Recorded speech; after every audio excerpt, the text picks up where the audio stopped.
Hello hello, चाहे 10th का बच्चा हो या 12th का बच्चा हो, चाहे यूपी बोर्ड का बच्चा हो या बिहार का हो, बहुत इंपॉर्टेंट एक टॉपिक है जिसका नाम है पुष्प की संरचना। तो आज के एक छोटे से वीडियो में हम कवर करने वाले पुष्प के बारे में वो सब कुछ जो एक स्टूडेंट को पता होना चाहिए एग्जाम में लिखने के लिए। तो चलिए स्टार्ट करते हैं। सबसे पहला सवाल क्या है, ये पुष्प है क्या? ठीक है, पुष्प के बारे में क्या क्या चीजें पढ़ना है। तो देखो, पुष्प की संरचना और पुष्प का कार्य ये हर बच्चे को पता होना चाहिए। अगर नहीं पता है तो कहीं देर ना हो जाए, पढ़ लीजिए, है ना, वरना एग्जाम में आ गया तो फिर आई हो माई कहोगे। देखो, ये एक पौधा है। अगर बात करें एक पौधे की, ध्यान से कभी आप एक पौधे को देखना, उसमें बहुत सारी चीजें मिलेंगी। जड़ मिलेगा, तना मिलेगा, पत्ती मिलेगा, फूल मिलेगा, फल मिलेगा, कुछ फूल कली के रूप में होगा तो कुछ पूरा खिला हुआ होगा। तो आप अगर एक पौधे को देखोगे तो इतनी सारी चीजें आपको देखने को मिलेंगी। लेकिन हम आज बात करने वाले हैं किसके बारे में? पुष्प के बारे में। इस फूल के बारे में हमको पढ़ना है क्योंकि ये आपके एग्जाम में आता है, लॉन्ग क्वेश्चन में भी आ जाता है और कई बार इससे एमसीक्यू क्वेश्चन बन जाते हैं। तो चलिए पढ़ते हैं, आगे की तरफ बढ़ते हैं। अगर एक पुष्प की संरचना की बात करें तो पुष्प में बहुत सारी चीजें होती हैं। ठीक है, एक पुष्प को जो आपको एग्जाम में पढ़ना है, जो एग्जाम में आपको डायग्राम बनाना है, वो ऐसा बनाना है। कुछ बच्चे क्या करेंगे कि भैया एग्जाम में आया वो इस तरह से बना देंगे, ये है गुलाब का फूल है, ये वाला फूल नहीं बनाना, एग्जाम में कटोगे अगर ये बनाकर आ गए। तो आपको सबसे पहले पुष्प का एक मादा भाग बनाना है जो इस तरह घड़े के जैसा होगा। इसके अगल बगल नर भाग को लगा देना है जो इसके चारों तरफ ऐसे डोलता हुआ आपको दिखाई देगा, है ना। उसके बाद नीचे में आपको पुष्पासन बनाना है जिसपे पूरा का पूरा पुष्प टिका हुआ है। इस पुष्पासन के चारों तरफ हरे रंग की छोटी छोटी पत्तियां पाई जाती हैं जिनको हम बाह्यदल पुंज कहते हैं। और फिर आएगा रंग बिरंगी पंखुड़ियां जिनको हम दल पुंज कहते हैं। तो अगर आप एक पुष्प का संरचना एग्जाम में बनाना है तो ये वाला नहीं बनाना है, ये वाला बनाना है। आप इसको और अच्छे से सजा देना, हम तो फास्टली जल्दी जल्दी बनाए तो आपको समझाने के लिए। तो पुष्प का संरचना आएगा तो ये वाला डायग्राम आपको बनाना है, ये याद रखना है। चलिए आगे की तरफ बढ़ते हैं। पहला सवाल, पुष्प क्या है? अगर आ गया पुष्प क्या है तो क्या लिखोगे? पुष्प पौधे का वो अंग है, पुष्प पौधे का वो अंग है जहां जनन की क्रिया होती है। पुष्प पौधे का वो अंग है जहां जनन की क्रिया होती है। ठीक है, जहां जनन की क्रिया होती है, ये आपको याद रखना। कोई पूछे पुष्प क्या है तो पुष्प पौधे का वो अंग है जहां जनन की, कौन सी जनन, ये भी सवाल है। पुष्प में कौन सा जनन होता है? लैंगिक जनन। ये सारा बच्चा पार्टी याद रखेगा। क्या याद रखेगा? पुष्प में कौन सा जनन होता है? लैंगिक जनन होता है। तो सरल शब्दों में हम पुष्प को क्या कह सकते हैं? लैंगिक जनन अंग। पौधे का लैंगिक जनन अंग। ठीक है, इसे पुष्प को तना का रूपांतरित प्ररोह भी कहा जाता है। इसे एक और चीज कहते हैं, तने का रूपांतरित प्ररोह। ठीक है, एक और शब्द याद रखना, इसे तने का रूपांतरित प्ररोह भी कहते हैं। तो ये सारी चीजों को मिला करके अपना बढ़िया सा डेफिनेशन झिगमिग वाला बना लेना। ठीक है, पुष्प क्या है तो पुष्प पौधे का वो जनन अंग है जहां पर लैंगिक जनन की क्रिया होती है, इसीलिए इसे लैंगिक जनन अंग कहते हैं क्योंकि इसी में पुष्प का नर जनन अंग और मादा जनन अंग पाया जाता है। पुष्प तने का रूपांतरित प्ररोह होता है। अब पुष्प दो तरह का होगा, एक होता है एक लिंगी और एक होता है द्विलिंगी। एक लिंगी का मतलब ऐसा पौधा जिसमें या तो सिर्फ नर भाग होगा या तो सिर्फ मादा भाग होगा। ठीक है, दोनों में से अगर कोई एक प्रेजेंट है तो उसे एक लिंगी कहेंगे। और अगर किसी पुष्प में दोनों है, जैसे कि हमने बनाया था ये डायग्राम, अगर आप देखो तो इसमें हमने मादा भाग को भी बनाया और हमने इसमें नर भाग को भी बनाया। तो जब किसी पुष्प में दोनों होंगे, नर भाग भी और मादा भाग भी, तो याद रखिएगा हम इसे क्या कहते हैं? द्विलिंगी कहते हैं। इसे द्विलिंगी कहा जाता है। और जब दोनों में से कोई एक प्रेजेंट होगा, जब दोनों में से कोई एक प्रेजेंट होगा तो मेरे दोस्त उसे एक लिंगी कहेंगे। ठीक है, उसे एक लिंगी कहेंगे। चलिए आगे की तरफ बढ़ते हैं। पुष्प हमको समझ में आ गया कि पुष्प क्या है। तो पुष्प में क्या क्या चीजें हैं, तो ये जो पुष्प जिस पे टिका है उसे कहते हैं पुष्पासन। इसके जो चारों तरफ हरे रंग की पत्तियां हैं उसे कहते हैं बाह्य दल। ये जो रंग बिरंगी पत्तियां हैं इसे कहते हैं दल। ये जो आपको दिखाई दे रहा है इसे कहते हैं नर भाग। और ये जो घड़े जैसी संरचना दिखाई दे रही इसे कहते हैं मादा भाग। इसे कहते हैं मादा भाग। ये एक पूरा का पूरा पुष्प का संरचना है। अब पुष्प की संरचना में हमने कहा कि क्या क्या चीजें हैं। तो पुष्प की संरचना में नर भाग है। नर भाग को हम नर भाग को हम पुमंग कहते हैं। पुष्प का नर भाग क्या कहलाएगा, पुमंग कहलाएगा। पुष्प का मादा भाग क्या कहलाएगा, जायांग कहलाएगा। ठीक है, पुष्प में जो रंग बिरंगी पत्तियां होती हैं, पुष्प में जो रंग बिरंगी पंखुड़ियां होती हैं, पत्तियां होती हैं, ठीक है, उन्हें क्या कहा जाता है, दल कहा जाता है। और जो हरे रंग की पत्तियां होती हैं, ठीक है, जो आपके पुष्पासन से हरे रंग की पत्तियां लगी होती हैं या जो कली अवस्था में पुष्प को ढका रहता है उसे क्या कहते हैं, तो हरे रंग की पंखुड़ियों को हम बाह्य दल कहते हैं। तो एक पुष्प में ये चीजें पाई जाती हैं, नर भाग पुमंग, मादा भाग जायांग, रंग बिरंगी पत्तियां दल और हरे रंग की पंखुड़ियां बाह्य दल। ये इतनी चीजें एक पुष्प के अंदर पाई जाती हैं। अब इन चीजों को हम अंगों में बांट देंगे। पुष्प में ये 4 चीजें हैं ना, तो इनको 2 अंगों में बांटा जा सकता है। ठीक है, पुष्प में जितनी भी चीजें पाई जाती हैं, एक पुष्प के अंदर जो जो चीजें हैं, जैसे हमारे शरीर में बहुत सारे अंग हैं तो हम इनको बांट देते हैं कि ये सर वाला है, जो सर में पाया जाता है ये सर का अंग है। ठीक है, जो धड़ में पाया जाता है वो धड़ का अंग है। ऐसे बांट देते हैं ना। उसी तरह से याद रखना है कि पुष्प के अंग 2 तरह के हैं। पहला होता है हमारा सहायक अंग और दूसरा होता है आवश्यक अंग। ठीक है, दूसरा है हमारा आवश्यक अंग। याद रखिएगा, एक पुष्प में 2 तरह के अंग पाए जाते हैं, सहायक और आवश्यक। सहायक अंग का मतलब है ऐसे अंग जिनका काम सहायता करना होता है। यानी ये जरूरी नहीं है, ये अगर रहे तब भी जनन हो जाएगा, नहीं रहे तब भी जनन हो जाएगा। इनका काम केवल जनन की क्रिया में सहायता करना है। पुष्प का काम क्या होता है, लैंगिक जनन करना। ठीक है, लैंगिक जनन करके संतान बनाना। तो संतान बनाने के लिए इसमें बहुत सारे अंग होते हैं। कुछ अंगों को सहायक अंग कहा जाता है जिनका काम केवल सहायता करना है। और ये कौन कौन से हैं, पहला रंग बिरंगी पत्तियां जिसको दल कहा जाता है। अगर ढेर सारी पत्तियां हैं तो दल पुंज कहेंगे। फिर जो हरे रंग की पत्तियां होती हैं उनको कहते हैं बाह्य दल पुंज। ये दोनों क्या करते हैं, केवल जनन की क्रिया में सहायता करते हैं, जनन की क्रिया नहीं करते, केवल ये सहायता करते हैं। और आवश्यक अंग का मतलब ऐसे अंग जिनके बिना जनन की क्रिया नहीं हो सकती। अगर ये पुष्प में नहीं है तो भूल जाओ, जनन ना, नो, नॉट, नेवर, नको हो ही नहीं सकता। तो वो कौन है, वो है आपका पहला पुष्प का नर भाग जिसको कहेंगे पुमंग, और पुष्प का मादा भाग जिसको कहेंगे जायांग। क्या कहेंगे, जायांग। ये आपको याद रखना है, इकाई भी याद रखना। ठीक है, अगर एक है तो क्या कहते हैं, अगर ढेर सारा हरे रंग की पत्तियां हैं तो दलपुंज कहेंगे। ढेर सारी हरे रंग की पत्तियां हैं तो दलपुंज कहेंगे। एक हरे रंग की पत्ती है तो उसे दल कहा जाता। वैसे ही ढेर सारी बाहर हरे रंग की पत्तियां हैं तो बाह्य दल कहेंगे, बाह्य दल पुंज कहेंगे। अगर केवल एक पत्ती की बात करेंगे तो उसे बाह्य दल कहेंगे।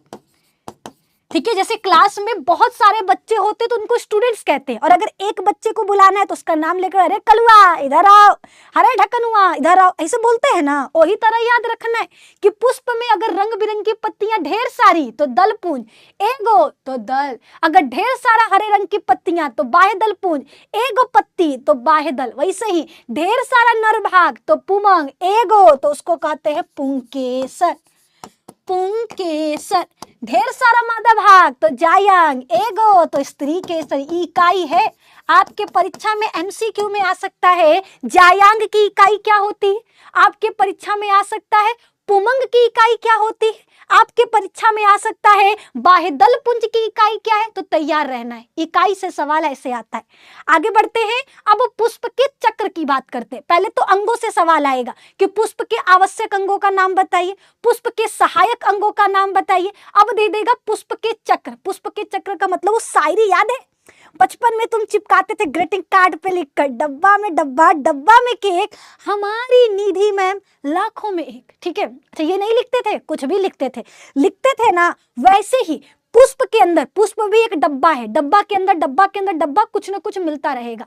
एक पुष्प में 4 चक्र होते हैं। सबसे बाहर एक पुष्प में क्या देखने को मिलेगा, बाह्य दल, जो हरे रंग की पत्ती होगी वो मिलेगी। फिर क्या मिलेगा, रंग बिरंगी पत्तियां देखने को मिलेंगी। फिर क्या मिलेगा, तो पुष्प का नरभाग देखने को मिलेगा जिसको पुमंग कहते हैं। फिर क्या मिलेगा, तो सबसे लास्ट में जायांग मिलेगा। ये याद रखना है, ठीक है। एक पुष्प के 4 चक्र, सबसे पहला प्रथम चक्र हमारा बाह्य दल, दूसरा चक्र हमारा दल, तीसरा चक्र पुमंग और सबसे अंतिम चक्र का नाम जायांग है। ठीक है, अगर एक पुष्प का डब्बा है तो सबसे बाहर में बाह्य दल, अंदर में दल, उसके अंदर पुमंग और सबसे लास्ट में मिलेगा आपको जायांग। ये पुष्प के चक्र है, इनको भी याद रखना। चलो आगे की तरफ, ये देखो अब एक एक की बात करेंगे। हम बार बार बोल रहे ना पुष्प की रंग हरी पत्तियां, बच्चे सोच रहे हैं हरा पत्ती तो ऐसा होता है, आप इसकी बात कर रही हैं, नहीं रे नालायक। देखो ये पुष्प का पुष्पासन है जिसपे पुष्प टीका, अगर इसको आप तोड़ दोगे ना पूरा पंखुड़ी तितर बितर हो जाएगा, पूरा फूल छितरा जाएगा। इसका काम होता है पूरे फूल को पकड़ के रखना, ठीक है। और इसी के आसपास इस देख रहे हो हरे रंग की पत्तियां पाई जा रही हैं। ये जो हरे रंग की पत्ती है ना, इसी को कहते हैं बाह्य दल पुंज। इसी को क्या कहा जाता, बाह्य दल पुंज कहा जाता। तो पुष्प में जो हरे रंग की पत्तियां होती हैं, जो पुष्पासन से जुड़ी होती हैं, उसे बाह्य दल पुंज कहेंगे। अगर ढेर सारा है तो बाह्य दल पुंज, एक की बात करेंगे तो बाह्य दल। बाह्य दल ये हो गया हमारा कंप्लीट। सबसे पहला बाहरी चक्र क्या है, बाह्य दल पुंज। इसका काम याद रखना, कली अवस्था में जब हमारा फूल अभी खिला नहीं होता है, ठीक है, कली अवस्था में होता है, तो इस तरह से ये इसके चारों तरफ पाया जाएगा ताकि इसको ढका रहे, ताकि इसको क्या करे, ढक कर रखे। तो आपसे सवाल आएगा बाह्य दल पुंज का काम क्या है, कली अवस्था में पुष्प की सुरक्षा करना, पुष्प की सुरक्षा करना, ये आपको याद रखना है। ये पुष्प का सहायक अंग है, एक पॉइंट ये याद रखना, सहायक अंग है। ये केवल क्या करता है, जनन की क्रिया में सहायता करता है। तीसरा, ये पुष्प का प्रथम चक्र है, सबसे बाहर पाया जाता है। अगला पॉइंट, बाह्य दल पुंज की इकाई को क्या कहते हैं, बाह्य दल। अगर एग्जाम में आएगा ये 4 पॉइंट याद रखना, बना करके लिख दोगे, एग्जामिनर खुश, कहेगा वाह बेटा वाह, मजा आ गया, मेरे को मजा आ गया। अब दूसरे की बात करेंगे। बाह्य दल पुंज के अंदर क्या था, दल पुंज। दल पुंज कहते हैं रंग बिरंगी पंखुड़ियों को, अलग अलग फूल में जो अलग अलग रंग की पत्तियां दिखाई दे रही हैं, इसी को हम दल पुंज कहते हैं। इसी को क्या कहा जाता, दल पुंज कहा जाता। अगर एक है तो दल कहलाएगा। इसका काम क्या है, तो इसका काम होता है कीटों को अपनी तरफ आकर्षित करना। इसका काम क्या है, तो मेरे दोस्त इसका काम होता है कीटों को अपनी तरफ आकर्षित करना। आकर्षित करना ये हमारा किसका काम है, इसका काम है। किसका मेरे दोस्त, दल का काम है, ठीक है। तो अगर एक पत्ती है तो दल, ढेर सारा है तो दल पुंज। ये पौधे की पुष्प की रंग बिरंगी पत्तियां होती हैं जो कीटों को अपनी तरफ आकर्षित करती हैं। ये बाह्य दल पुंज के अंदर पाई जाती है। ये पुष्प का दूसरा चक्र है। ये पुष्प का कौन सा चक्र है, दूसरा चक्र है। ये क्या है, सहायक अंग है, केवल सहायता करता है। ये करता क्या है, कीटों को आकर्षित करता है। क्यों करता है, ताकि कीट पुष्प पर बैठे और परागकण उनके शरीर में चिपक जाए, इसलिए वो कीटों को अपनी तरफ आकर्षित करता है। कीटों को अपनी तरफ आकर्षित करता है। ये रंगीन होता है, सुगंधित होता है और मकरंद बनाता है, ये भी याद रखना, ठीक है, ये रंगीन होगा, सुगंधित होगा, आकर्षित होगा और मकरंद का निर्माण करेगा। ठीक है, दलपुंज की इकाई को क्या कहते हैं? दल कहते हैं। ये 4 पॉइंट इसके बारे में भी लिख डालना। अब आते हैं मेन, पुष्प का नर भाग। पुष्प का नर भाग पुमंग कहलाता है। ठीक है, पुष्प का नर भाग पुमंग कहलाता है, जो कुछ इस प्रकार का होता है। अगर ढेर सारा नर भाग है तो पुमंग कहलाएगा, एक नर भाग है तो इसे पुंकेसर कहेंगे। इस पुंकेसर में क्या क्या चीजें होती हैं? तो इस पुंकेसर में ऊपर का जो फूला हुआ भाग है इसे कहते हैं परागकोश। फिर नीचे जो डंठल दिखाई दे रहा इसे कहते हैं वृंत। जैसे सर और धड़ को गर्दन जोड़ता है ना, वैसे परागकोश और वृंत को आपस में कौन जोड़ता है? तो मेरे दोस्त योजी। परागकोश और वृंत को आपस में जोड़ने का काम किसका है? योजी का काम है। किसका काम है मेरे दोस्त? योजी का काम है, याद रखना। परागकोश और वृंत को जोड़ने वाला योजी है। कौन है? योजी है। बढ़ते हैं आगे की तरफ। अगला ये देखो, पुष्प का नर भाग है। पुष्प का नर भाग जिसको पुमंग कहते हैं, पुमंग की इकाई पुंकेसर है। ये क्या है? इसको 3 भागों में बांटा गया। ऊपर का फूला हुआ भाग परागकोश है। इस परागकोश के अंदर परागकण बनता है, याद रखना। ठीक है, नीचे डंठल जैसी संरचना है, इसे वृंत कहते हैं। ये वृंत क्या करता है? पुष्प के नर भाग को किससे? तो याद रखना, पुष्पासन से जोड़ता है। ये ऐसे है। ठीक है, ये काम क्या करता है? पुष्पासन से जोड़ने का। पुष्पासन से जोड़ने का, ये आपको याद रखना है। क्लियर? तो इतना पुष्प के नर भाग के बारे में आपको पता होना चाहिए। अब आ जाओ आगे। अब बात करते हैं पुष्प के मादा भाग का। ठीक है, पुष्प का मादा भाग ये अंदर में।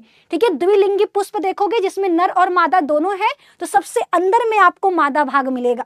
ठीक है, जो घड़े के समान होता है, इस तरह से इसकी संरचना होती है। अब इसकी बात करें तो पुष्प का मादा भाग जायांग कहलाएगा। जायांग की इकाई को स्त्री केसर कहते हैं। एक की बात करेंगे तो इसे स्त्री केसर कहेंगे। ये जनन की क्रिया के लिए बहुत जरूरी है। अगर ये नहीं है तो जनन नहीं। शादी किस में होता है? लड़का लड़की में। लड़की ये नहीं है तो ब्याह कैसे करोगे जी? तो ये बहुत जरूरी है, इसीलिए आवश्यक अंग इसको कहते हैं, आवश्यक अंग। और ये सबसे अंतिम चक्र है, सबसे लास्ट में यही मिलेगा। एक पुष्प में सबसे लास्ट में क्या होता है? तो आपका जायांग होता है। अब इसकी बात करें तो इसको 3 भागों में बांटेंगे। ऊपर का भाग वर्तिकाग्र है, परागकण यहीं पर आकर गिरते हैं। ठीक है, जो पुष्प का नर भाग था, ऊपर का फूला हुआ भाग परागकोश है ना, ये बनाता है परागकण। ये परागकण इससे निकल करके यहाँ पर आकर गिरता है। कहाँ पर? वर्तिकाग्र पर। सवाल आएगा परागकण कहाँ आकर गिरता है? तो मेरे दोस्त वर्तिकाग्र पर गिरता है। फिर गिरने के बाद वो एक लंबा सा नली बनाएगा अंदर जाने के लिए। ठीक है, तो नली किसमें अंदर बनाएगा? तो देखो भैया, ये जो लंबा सा नली दिखा रहा है ना, ये जो गर्दन, ठीक है, जैसे गर्दन है ना, वैसे इसको कहते हैं वर्तिका। ये खोखला होता है। क्यों खोखला होता है? ताकि परागकण नली बनाकर अंदर जा सके। और सबसे नीचे में जो फूला हुआ भाग दिखाई दे रहा, इसे कहते हैं अंडाशय। ठीक है, मादा भाग का सबसे नीचे का फूला हुआ भाग अंडाशय कहलाता है। ये अंडाशय निषेचन, जैसे ही नर और मादा युग्मक मिले, ये अंडाशय बदल जाता है फल में। तो क्वेश्चन आ सकता है कि अंडाशय निषेचन के बाद किस में बदल जाता? आपका जवाब होगा फल में। एक पुष्प का मादा भाग जायांग कहलाएगा, जायांग की का स्त्री केसर। स्त्री केसर पुष्प का आवश्यक अंग है, ये सबसे अंतिम चक्र है। स्त्री केसर को 3 भागों में बांटा जा सकता है। ऊपर का भाग वर्तिकाग्र, जहां पर परागकण गिरता है। नीचे का खोखली लंबी नलिका पाई जाती है, जिसको वर्तिका कहते हैं। सबसे नीचे में जो फूला हुआ संरचना है उसे अंडाशय कहते हैं। इस अंडाशय के अंदर बीजांड पाया जाता है। नेक्स्ट क्लास में हम बीजांड के बारे में पढ़ेंगे। बस याद रखना, अंडाशय के अंदर बीजांड पाया जाता है। ठीक है, और बीजांड के अंदर भ्रूण कोश पाया जाता है। वो शायरी डब्बा में डब्बा, डब्बा में केक, तुम्हारी निधि में लाखों में एक, उससे याद रखना। ठीक है, तो भैया क्या? अंडाशय के अंदर बीजांड, बीजांड के अंदर भ्रूणकोश, और भ्रूणकोश के अंदर होता है मादा युग्मक। भ्रूणकोश के अंदर क्या होता है? मादा युग्मक। डिटेल में बीजांड के बारे में हम नेक्स्ट क्लास में पढ़ेंगे। अभी आपको जब पुष्प की संरचना आएगी तो ये सारी चीजें याद रखना ताकि आपको सारी चीजें क्लियर हों। तो आज के क्लास में हमने पुष्प की संरचना को पूरा कंप्लीट कर दिया। आई होप आपको क्लासेस अच्छा लगा हो। अच्छा लगा तो प्लीज लाइक करना, अपनी दीदी को सपोर्ट करना। आपके लिए एक छोटी सी कोशिश की है फ्री में बायोलॉजी का हर एक कंटेंट आपको इस चैनल पर देने का। तो अपनी बहन को सपोर्ट करिए, लाइक शेयर और सब्सक्राइब कर कमेंट में अपना ढेर सारा प्यार देना, बताना क्लासेस कैसा लगा, वीडियो कैसा लगा, ताकि नेक्स्ट डे फिर से ऐसे ही एक इंपॉर्टेंट टॉपिक पर ऐसे एक छोटा सा वीडियो लेकर आए जहां पर आपका एक टॉपिक क्रिस्टल क्लियर कंप्लीट कर दे। तो चलिए मिलते हैं आपसे नेक्स्ट वीडियो में, तब तक बाय बाय, टेक केयर।